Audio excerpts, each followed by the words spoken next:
Everyone, welcome back to my channel. ಇವತ್ತು ಆಲೂಗಡ್ಡೆನ use ಮಾಡಿಕೊಂಡು ಸಿಂಪಲ್ಲಾಗಿ ಕ್ವಿಕ್ಕಾಗಿ ಆಗುವಂತಹ 2 ರೆಸಿಪಿನ ಶೇರ್ ಮಾಡ್ತಾ ಇದ್ದೇನೆ. ಇದು ಬೇಗನೆ ಆಗುವಂತಹ ರೆಸಿಪಿ, ಮಾರ್ನಿಂಗ್ ಗಡಿಬಿಡಿಗೆ ಬೇಗನೆ ಆಗುವಂತಹ ರೆಸಿಪಿ ಅಂತಲೇ ಹೇಳ್ಬೋದು. ಮೊದಲಿಗೆ ನಾನಿಲ್ಲಿ 4 ಆಲೂಗಡ್ಡೆನ ತಗೊಂಡಿದ್ದೀನಿ. ಮೊದಲಿಗೆ ನಾನಿಲ್ಲಿ ಆಲೂಗಡ್ಡೆನ ಚಿಕ್ಕ ಚಿಕ್ಕದಾಗಿ ಕ್ಯೂಬ್ಸ್ಗಳ ರೀತಿಯಲ್ಲಿ ಕಟ್ ಮಾಡ್ಕೊಳ್ತಾ ಇದ್ದೇನೆ. ಕಟ್ ಮಾಡಿಕೊಂಡು ನೀರಿಗೆ ಹಾಕಿಟ್ಕೊಳ್ತಾ ಇದ್ದೀನಿ. ಈ ಥರ ಚಿಕ್ಕ ಚಿಕ್ಕ ಕ್ಯೂಬ್ಸ್ಗಳನ್ನಾಗಿ ಮಾಡ್ಕೊಳ್ಳಿ, ನೀರಿಗೆ ಹಾಕಿಟ್ಕೊಳ್ಳಿ. ಇನ್ನೊಂದು ರೆಸಿಪಿಗೆ ನಾನು ಇಲ್ಲಿ ಈ ರೀತಿ ರೌಂಡಾಗಿ ಕಟ್ ಮಾಡಿ ನೀರಿಗೆ ಹಾಕಿ ಇಟ್ಕೊಳ್ತಾ ಇದ್ದೇನೆ. ನೋಡಿ, ಈ ಥರ ಸ್ಲೈಸ್ ಆಗಿ ಕಟ್ ಮಾಡಿ ಇಟ್ಕೊಳ್ಳಿ. ಈಗ ಒಂದು ಪಾತ್ರೆಗೆ ಸ್ವಲ್ಪ ಎಣ್ಣೆನ ಹಾಕ್ಕೊಳ್ತಾ ಇದ್ದೀನಿ. ಎಣ್ಣೆ ಸ್ವಲ್ಪ ಬಿಸಿ ಆದಮೇಲೆ ಕ್ಯೂಬ್ಸ್ಗಳಾಗಿ ಕಟ್ ಮಾಡ್ಕೊಂಡಂತಹ ಆಲೂಗಡ್ಡೆನ ಹಾಕಿ ಚೆನ್ನಾಗಿ ಫ್ರೈ ಮಾಡ್ಕೊಳ್ಬೇಕು. ಇದನ್ನು ನಾವು ಗೋಲ್ಡನ್ ಬ್ರೌನ್ ಆಗೋ ತನಕನೂ ಚೆನ್ನಾಗಿ ಫ್ರೈ ಮಾಡ್ಕೊಳ್ಬೇಕು. ಇವಾಗ ಇದರಲ್ಲಿ ಎಣ್ಣೆ ಸಹ ಇಲ್ಲ, ಎಣ್ಣೆ ಎಲ್ಲ ಡ್ರೈ ಆಗಿದೆ, ಗೋಲ್ಡನ್ ಬ್ರೌನಿಗೂ ಸಹ ಬಂದಿದೆ. ಇವಾಗ ನಾನಿಲ್ಲಿ ಸ್ವಲ್ಪ ಮೆಣಸಿನ ಪುಡಿ, ಸ್ವಲ್ಪ ಅರಿಶಿನ ಪುಡಿ, ಹಾಗೆ ಸ್ವಲ್ಪ ಉಪ್ಪನ್ನು ಹಾಕಿ ಕರಿಬೇವು ಸೊಪ್ಪನ್ನು ಹಾಕಿಬಿಟ್ಟು ಮತ್ತೆ ಚೆನ್ನಾಗಿ ಫ್ರೈ ಮಾಡ್ತಾ ಇದ್ದೇನೆ. ಕರಿಬೇವು ಸೊಪ್ಪು ಕ್ರಿಸ್ಪಿ ಆಗೋ ತನಕನೂ ಇದನ್ನು ಚೆನ್ನಾಗಿ ಫ್ರೈ ಮಾಡ್ಕೊಳ್ಳಿ. ಲೋ ಫ್ಲೇಮಲ್ಲೇ ಇರಲಿ, ಲೋ ಫ್ಲೇಮಲ್ಲೇ ಇಟ್ಕೊಂಡು ಚೆನ್ನಾಗಿ ಫ್ರೈ ಮಾಡ್ಕೊಳ್ಳಿ. ನಾನಿಲ್ಲಿ ಸ್ವಲ್ಪ ಖಾರನ ಕಡಿಮೆ ಹಾಕಿದ್ದೀನಿ. ನಿಮಗೆ ಸ್ವಲ್ಪ ಏನಾದರೂ ಖಾರ ಜಾಸ್ತಿ ಬೇಕು ಅಂತ ಅನಿಸಿದರೆ ಸ್ವಲ್ಪ ಖಾರನ ಜಾಸ್ತಿ ಹಾಕ್ಕೊಳ್ಬೋದು. ನೋಡಿ, ಈ ಥರ ತುಂಬ ಕ್ರಿಸ್ಪಿಯಾಗಿ ಬರುತ್ತೆ.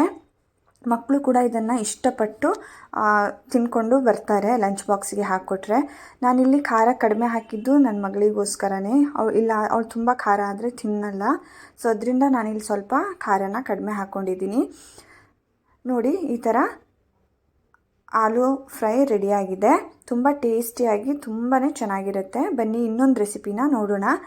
ಇಲ್ಲಿ ನಾನು ಒಂದು ಪಾತ್ರೆಗೆ ಸ್ವಲ್ಪ ಎಣ್ಣೆನ ಹಾಕ್ಕೊಂಡಿದ್ದೀನಿ. ಎಣ್ಣೆ ಹಾಕೊಂಡ್ಮೇಲೆ ಸ್ವಲ್ಪ ಜೀರಿಗೆ ಹಾಗೆ ಸ್ವಲ್ಪ ಕರಿಬೇವು ಸೊಪ್ಪನ್ನು ಹಾಕ್ಕೊಳ್ತಾ ಇದ್ದೇನೆ. ಸ್ವಲ್ಪ ಹಿಂಗನ್ನು ಹಾಕ್ಕೊಳ್ಳಿ, ಹಾಗೆ ಸ್ವಲ್ಪ ಇದನ್ನು ಫ್ರೈ ಮಾಡ್ಕೊಳ್ಳಿ. ಫ್ರೈ ಆದಮೇಲೆ ನಾನಿಲ್ಲಿ ಸ್ವಲ್ಪ ಕಟ್ ಮಾಡ್ಕೊಂಡಂತಹ ಈರುಳ್ಳಿನ ಹಾಕ್ಕೊಳ್ತಾ ಇದ್ದೀನಿ. ಈರುಳ್ಳಿನ ಮೀಡಿಯಮ್ ಫ್ಲೇಮಲ್ಲಿಟ್ಟು ಚೆನ್ನಾಗಿ ಫ್ರೈ ಮಾಡ್ಕೊಳ್ಳಿ, ಬ್ರೌನ್ ಆಗೋದಕ್ಕೆ ಬಿಡಬೇಡಿ. ಸ್ವಲ್ಪ ಫ್ರೈ ಆದಮೇಲೆ ಇದಕ್ಕೆ ಶುಂಠಿ ಬೆಳ್ಳುಳ್ಳಿ ಪೇಸ್ಟನ್ನು ಹಾಕ್ಕೊಳ್ತಾ ಇದ್ದೇನೆ. ಶುಂಠಿ ಬೆಳ್ಳುಳ್ಳಿ ಪೇಸ್ಟ್ ಹಾಕಿ ಮತ್ತೊಂದು 2 ನಿಮಿಷ ಫ್ರೈ ಮಾಡ್ಕೊಳ್ಳಿ. ಶುಂಠಿ ಬೆಳ್ಳುಳ್ಳಿ ಪೇಸ್ಟು ಚೆನ್ನಾಗಿ ಫ್ರೈ ಆದಮೇಲೆ ನಾನಿಲ್ಲಿ ಕಟ್ ಮಾಡ್ಕೊಂಡಂತಹ ಆಲೂಗಡ್ಡೆನ ಹಾಕ್ತಾ ಇದ್ದೇನೆ. ಇದನ್ನು ಹಾಕಿಬಿಟ್ಟು ಚೆನ್ನಾಗಿ ಮಿಕ್ಸ್ ಮಾಡ್ಕೊಳ್ಬೇಕು. ನಾನಿಲ್ಲಿ ಒಂದು ಪ್ಲೇಟನ್ನು ಮುಚ್ಚಿಟ್ಟು 2 ನಿಮಿಷ ಇದನ್ನು ಫ್ರೈ ಮಾಡಿದ್ದೀನಿ. ಇದನ್ನು ಸ್ವಲ್ಪ ಮಿಕ್ಸ್ ಮಾಡ್ಕೊಳ್ಳಿ. ಇದಕ್ಕೆ ಇನ್ನೂ ಉಪ್ಪನ್ನು ಹಾಕಿಲ್ಲ. ಸೊ ಇದನ್ನು ಈ ಥರ ಚೆನ್ನಾಗಿ ಮಿಕ್ಸ್ ಮಾಡಿಕೊಂಡು ಇದಕ್ಕೆ ಸ್ವಲ್ಪ ನೀರನ್ನು ಹಾಕ್ಕೊಳ್ಳಿ. ನೀರನ್ನು ಹಾಕಿಬಿಟ್ಟು ಇದನ್ನು ಚೆನ್ನಾಗಿ ಬೇಯಿಸ್ಕೊಳ್ಬೇಕು. ಒಂದು 80-90% ಬೆಂದಿದೆ ಅಂದಮೇಲೆ ಇದಕ್ಕೆ ಸ್ವಲ್ಪ ಉಪ್ಪನ್ನು ಹಾಕ್ಕೊಳ್ಳಿ.